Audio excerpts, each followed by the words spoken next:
AI-generated content is everywhere, but is it actually helping your brand stand out, or is it blending you into the noise? Let's talk about the right balance between AI and human creativity on today's Marketing Minute.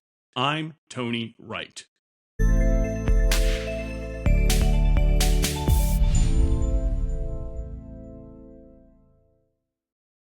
AI is a game changer for content marketing.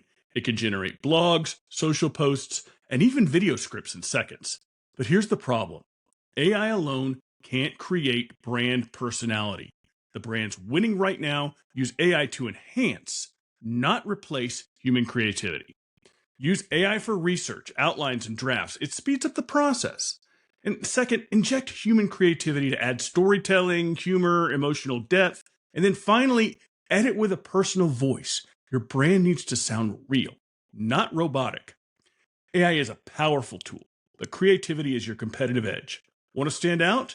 Let AI handle the heavy lifting, but make sure the final touch is 100% human. Need help balancing that AI and creativity? Let's talk. I'm Tony Wright, and this has been your Marketing Minute.